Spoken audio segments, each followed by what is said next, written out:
Welcome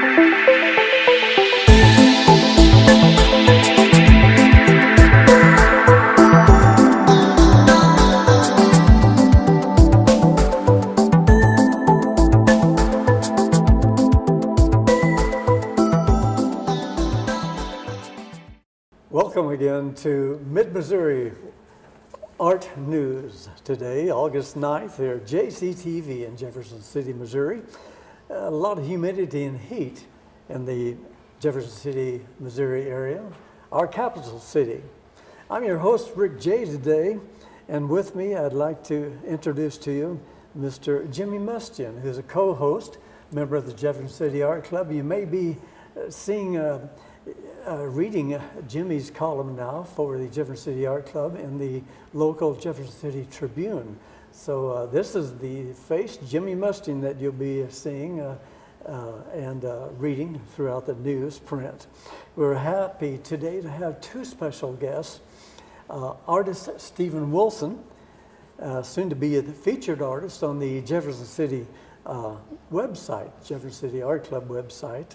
And Stephen is from Jefferson City. And then once again, we're happy to visit with artist Linda Hoover, who was with us weeks ago and is back, if you remember. And if you don't, then artist Linda Hoover here is to talk about her other interests in art. Last time she covered basically as president and spokesperson for the Sedalia Visual Arts Association. Linda makes her home in Houstonia, Missouri. So I'd first like to say, on behalf of the Jefferson City Art Club and JCTV, Mid-Missouri Art News, welcome Stephen Wilson. He's also our spokesperson today for the Jefferson City Art Club. Welcome, Stephen. Welcome, Stephen. Thanks for being on the show today. Thank you for the invitation. Thank you. Stephen, we like to, at this point, kind of get into Stephen Wilson and to relate with other people and might be able to relate with you in certain aspects of your life. Can you tell us a little bit about you and those highlights of your life that best describe Stephen Wilson?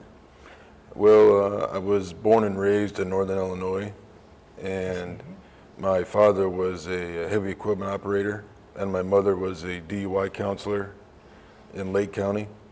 I started working when I was 12 years old as my grandfather's plasterer's apprentice, and I was trained in exterior and interior plaster work.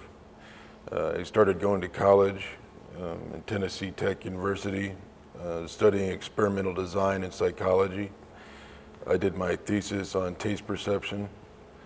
It was at the age of 22 that I had my first psychosis, and when I was diagnosed with paranoid schizophrenia, and that's pretty much defined my adulthood.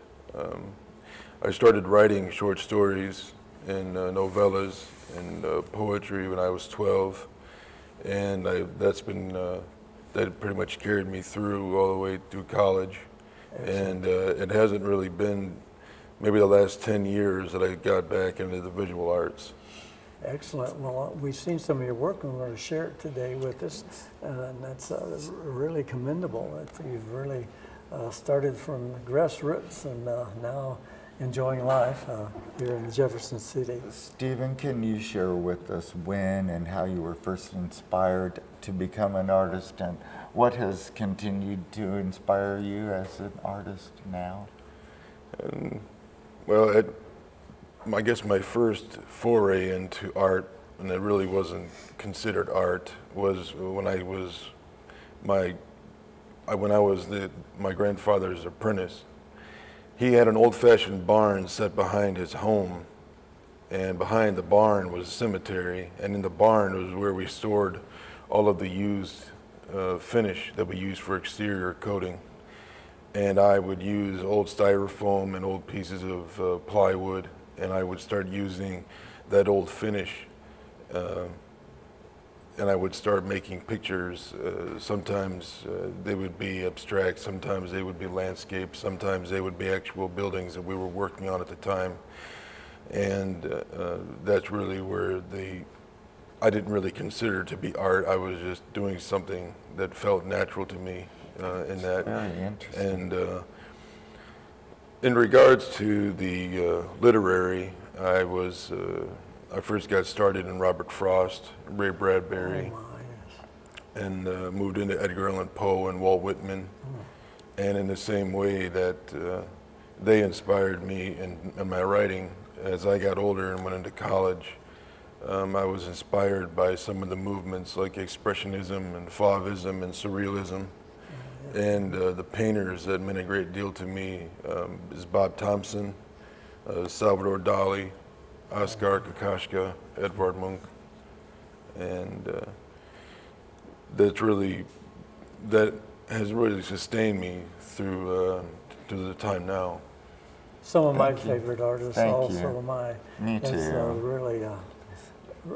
it's really awesome that they've inspired you through your career as an artist thus far. Well, can you, Stephen, share with us your favorite mediums and subject matter when working on an art project? I know you've brought some of your pieces that we'll be editing into the program so people can see, and even brought some of your tools that you'll be working with and talking about. So what's your favorite medium, let's say, and subject matter that you really like to get into? My favorite medium is stucco. And, That's very and interesting. it was the thing that I call the sound of sand. I actually brought my hawk. This is my 13, and this is sort of the things that you would do when you were getting ready to do a job. And it's the same way that I prepare to do some of my work when I work with different kinds of sand like silica or mortar, some of the sand that you might find in a curb or a street, and crafter sand. And I also like to use plaster of Paris. But I've also, I found a company. I've been trying to get away from construction materials and move into art materials, Yeah. Yes. which is, it actually sounds easier than it is, but I did find a company called Liquitex, and they have several mediums that are comparable to construction materials, Right. and a company called Golden. I see. So I've been able to use pumice stone and white flake, and I've been able to use that with acrylic paint. Now, it doesn't really play well with canvas, which is why very few of my works are actually on canvas, but I use different flooring materials and masonite. Do you I do do you ever too. get carried away when you're plastering?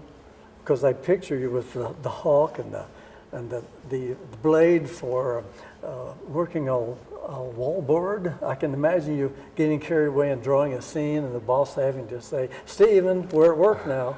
Has that ever happened? Well, no, not really. The only drawback to it is that when I first started using the sand, I did rip about 3 different canvases. Ah, I see. And I tried to use a mixture of gesso and other acrylic to make it a little bit thicker as a primer, but the sand was too coarse, and I actually ripped the canvas. So I can I imagine paint that on happening. That's really interesting. See, again, we've touched base with an artist within the organization and in our area that has started out as plastering walls, and now as you can see, his work is really beautiful. That will be edited into the program. Well, do you have any favorite pieces that you'd like to talk about and share with our viewers as we throw them up on the screen, shall we say? If you have any favorite pieces that you'd like to talk about. some of the pieces that I have that I'm going to be showing at the DMV, they're going to be, as you had mentioned about the diversity of my work, Yes. and some of the pieces are going to be expressionistic, some of them are going to be Fauvist, and they're going to be strong color, strong texture. There's going to be a lot of use of sand. One of them deals with my sister Marie, her memorial. It's called Marie's America. And there's another one where I actually based it on a poem by Longfellow, I see. The reaper and the flowers, but I call it the patient and the flower, and the patient and the reaper, where it's a self-portrait back when I had a beard, and I actually use sand on the face, on the facial expression, and that piece is on masonite. And another piece that I have is called Patch of Grace, where I use colored white flake with just a crafter sand. And I think people that really enjoy abstract work or abstract expressionism are going to be, I think they're going to find those works to probably be the best works that I've done so far. Now, Stephen, do you have any projects that you're working on currently, or any pieces that have been used or shows around town that we should know about? Well, I just got finished showing work in the Director's Showcase for the Mental Health Foundation, or the Missouri Mental Health Foundation, and I did have a piece in the National Alliance of Mental Illness State Convention, and I'm going to have about a dozen works, the DMV in Jefferson City. And most recent projects, I'm working on a study of life mirrors. I call them life mirrors, but they're basically going to be like a pathology of the human condition. And they're going to be dealing with death and want and betrayal, and really a pathology of the human condition. very interesting. Well, Stephen, you're a current member of the Jefferson City Art Club, which will soon be active into its 114th year come September. I understand that you'll be featured artists on the JCAC website, and we'll have works for viewing at the DMV, Department of Motor Vehicle, on the east side of Jefferson City for a 6-week period running August 14th through September 24th. I guess I should say, what has inspired you as an artist? If the Jefferson City Art Club has inspired you at some point? Being a part of the art club is really beneficial because it allows you to be around other people that are in art. And so you get to meet people that deal with jewelry and that deal with watercolors, and they deal with mediums that I really have no contact with. So I believe that it has opened up my own ability to see art in a different way, because I can actually deal with the people that use those mediums and see how they create. Excellent, excellent. Yes, it's a great experience. Well, Stephen, Jimmy, and I want to thank you personally for sharing so much of your art interest here on Missouri Art News, JCTV, and being our guest today. Would you like to share your email address, website, telephone number, so people can get in touch with you, your next venue, what have you? I do have a web page. It's stephenwilsonart.weebly.com, and people can contact me by phone at 573-416-0075. Stephen, thank you for being our guest today on Mid-Missouri Art News, and I hope you had as much fun as Rick and I did. It was outstanding. Thank you, Thank sir. you. Really enjoyed it. After the break, we meet artist Linda Hoover from the Sedalia Visual Arts Association, who makes her home in Houstonia, Missouri, and learn exactly what is going on in her art world and the Sedalia Visual Arts Association. See you after the break.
My mama always said, life is like a box of chocolate. You never know what you're gonna get. Lions, tigers, bears.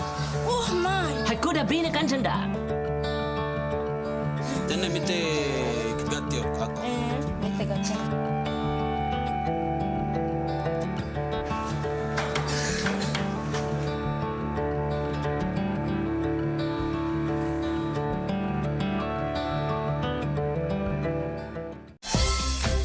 By purchasing a Children's Trust Fund license plate, you're helping to prevent child abuse and neglect in Missouri. Show your hands and get your license to care. Children's Trust Fund. Strong families. Safe kids. Being a parent can be challenging. During stressful times, stay calm and take deep breaths to relax before handling hectic situations. When stress heats up, keep your cool. Parent with patience. Children's Trust Fund of Missouri. Strong families. Safe kids. Welcome back, everyone. Jimmy Mustian, my co-host today, and I continue with an honored guest, artist Linda Hoover, who's back with us. Remember last time we talked to her, she had been climbing buildings in Sedalia, Missouri, doing large paintings.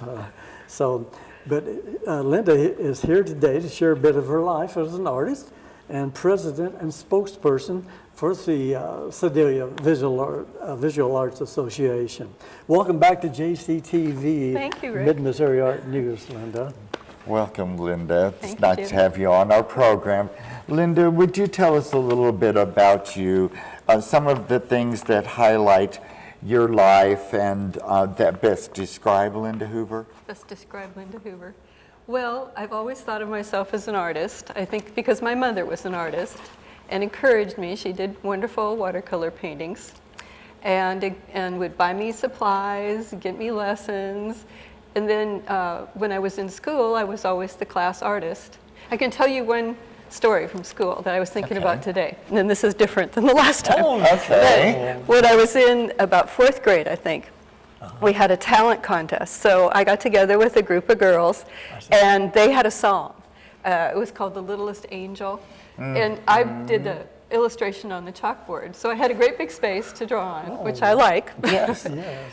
And I won first place. Oh, I did the boy. little angel and the whole little song. And so that was something from my past, just a happy, happy memory that encouraged me. Yes, definitely. Now, I guess that you'd like to say once again hello to the family. Last time you was, I believe, headed to visit a son and grandson. So if you want to say a shout out to the family, this is... Well, sure. I'd like to say hi to my husband. Dave is here. Yes. And so, Nice to have hi, you as a Dave. guest today. And hello to all my children, to Carol and Jim and Lois and Ruthie and Libby and all my grandchildren. And the last time I forgot to say hi to my brother, my older brother, Ben Hubbard, who's out in California. He teaches at Cal State Fullerton and has always been a big encouragement to me. That's very nice. Excellent, excellent. Well, can you share with us when and how you first was inspired to become an artist? My mother, you think? Yes, my mother first inspired. Well, maybe I could talk about when I became a professional artist. When I had children and school, I wanted to have some work I could do from home. We had a lot of children, and I didn't want to have to work out. And so I tried out a few things. I'd actually been doing a Bible study on the book of Proverbs, and it talks about, chapter 31 talks about the godly woman, and that she's real busy, she buys and sells things, and it just caused me to want to have a business. So I started a sign painting business, and that's where the whole professional art thing started. I see. I did that for some years, and then I had this desire to just take a lot of art in school, and but my husband wouldn't have gone for that. Just go back and pay for me to go to college and just take a whole lot of art. So I started on an art education program, and that was practical, so he was very encouraging on that. Oh, yes. And I got my degree, and I taught art for years until I retired recently. And I went on to, they encourage teachers to go ahead and get your master's. And so the highest degree you can get in Missouri is a Master of Fine Arts. And I applied to MU, that's our flagship university, and I applied to do that. And they wanted me to change from portraits to other subject matter. and from watercolors or water-based media that I love to oils. And I just decided I didn't want to do that. I wanted to follow my heart. So I got my master's in education anyway, which turned out to be just a much better choice for me. I got to take a lot of art history. More practical. Yes, Yeah. yes. And I took the studio art I wanted to. Excellent. Very Linda, exciting, the very last exciting. time you were here on the show, you spoke mainly about your building murals and about your sign painting career. Now, when you were at our meeting last fall, you talked about your beautiful mixed media pieces. And could you tell us a little bit more about your portrait painting and your mixed media, other types of art that you do, different mediums? Well, portraits are my big love. Actually, when you said, what's the defining moment? I had that on my questions, the defining moment. I was thinking about that. Yes. And becoming a Christian was the defining moment in my life. Having having a personal relationship with Jesus just colors everything. Yes, it does. So talking about my portraits, the last over a decade, my husband and I have taken short-term mission trips. We've been My to son does too. we've been to China Something in and common. Russia and Israel a couple of times, and to Moldova and to Ireland. And all those times I'm doing art. And I do portraits all the time which is my love, which I like to do anyway. That's very And I think by now interesting. I've probably done hundreds, maybe more, maybe And you're thousands sharing even. some of those with us. Yes. And what medium you're painting in? Well, when I'm on these trips, I use charcoals. I do quickly, okay. and then I give them to the people. And you're usually with a team. That's and really that's my nice. part of the team, is to be the artist. That's very nice. Yes, I do that's- keep a sketch journal and do drawings, participate in murals, give art lessons, but mostly I'm doing portraits all Very the time. busy person. That's very, that's very, very well qualified. nice. Yeah. It's your art career and life in and around art has been really impressive. Oh, thank you. As a spokesperson for the Sedalia Visual Arts Association, we quickly, can you share with our viewers what is happening these days with the SVAA? As you're associated as president of the SVAA. I sure can. I would love to. Yes, good. We are busy. Well, during the fair, we are a big part of it. It's Sedalia Visual Arts and the Missouri, Mid-Missouri artists from Warrensburg. We receive the art, we hang the art, we are the docents at the fair, and we put on the reception that we have. So we're a big part of it. Which is Wednesday. Yes, it opens Today. tonight. Tonight is Today, our yeah. reception. And you have a beautiful piece in there. Thank you. Oh, yes, Yeah. Jimmy has Delightful. a piece Yes. in the Missouri Top 50. Yes, he That, does. if you get to the fair, please take a look at all of the art. And remember, Linda has a lot to do with that. So it's the effort of everyone, the artists and those putting it together. Can I tell about a few other Yes. things? Or how are we doing on time? Yes, yeah. Okay, we have a regular display at our city hall that I organize. Every 2 months we change it out. So right now I'm part of that display. And there's two other ladies, Shirley Horacek and Marlis Weiss, have beautiful, Marlis works in portraits and Shirley works in, I'm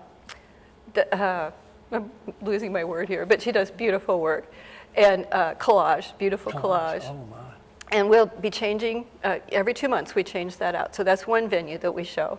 And right now we have a show hanging at the Daw Museum, but at the Goddard Gallery, which is still under the direction of Tom Pichet. And I've heard of this. Yeah. Oh, we have a wonderful show. I'm really proud of this show. It's on Reflections, and I think that the artist did a terrific job, Sedalia Visual Art, of just taking that theme and running in several directions with it, every possible direction. I love working with the themes that Yes, for a I do show. too. Yes. Well, I know, ask the folks to look into their website and you can get their newsletter, and they cover so much there and guide you through. So I'm very well impressed with Glenda Miller, who does the website, Yes. the newsletter. So it's very informative. Well, Linda, we're about to run out of time, and if you could you please give us a website or email address, phone number maybe, that where the viewers will be able to learn more about your artwork and about the Visual Arts Association? I sure can. My own is easy, lindahooverart.com, www.lindahooverart.com. And I'd love to have you check out my art. I have an Etsy shop too, but everything's linked from the website, so that's easy. That's great. And Sedalia Visual Arts has a website too. We're Sedalia Visual Art Association.org. It's long, but that's what we needed to do. And it's a chance to see a lot of the artists. I think Glenda has a page, but we have pages. That's another venue for our artists, that they can have a gallery page on the website. So it's a chance to see, I think about 12 or so now. Oh, that's very interesting. Yeah, Very so you can see impressive a good newsletter, sample of our art. informative, Yes. Well, Linda, on behalf of JCTV, once again, Jimmy and me personally, I want to thank you for contributing once again to Mid-Missouri Art News, making it a learning experience and an informative experience for me and our viewers. Thank you again. Thank you so much. Thank you, Jimmy. Yes, thank you. Well, next featured guest here on Mid-Missouri Art News, make sure my notes are correct, September 13th, 2017, we'll be looking at well-known animal portrait artist Honey Hodge of the Jefferson City Art Club, and then Richard Dutton. If you're into watercolor, you've probably heard of Richard Dutton. In fact, we'll be interviewing Richard Dutton as soon as he returns from Dubai and a trip to India, where he'll be doing watercolor plein air art. He's from Hallsville, Missouri. So that'll be an interesting interview taped. Our next guest under the Spotlight on the Arts, which is an informative program, an extension of Mid-Missouri Art News, is the well-known artist Jim Dyke. Now you probably will remember that name and associate it with the Jefferson City Tribune. So we look forward to a half-hour show with a spotlight on Jim Dyke. That spotlight will be taped on September 6th, so shortly thereafter it'll be aired and up for viewing. I look forward to that event also. Well, thank you, JCTV producer Gloria Enlow and the staff here at JCTV, and thank you, our viewers, for watching. Look for more Mid-Missouri Art News right here on JCTV. And YouTube? Yes, on YouTube. I'm Rick J. saying, see you next time. Thank you, folks.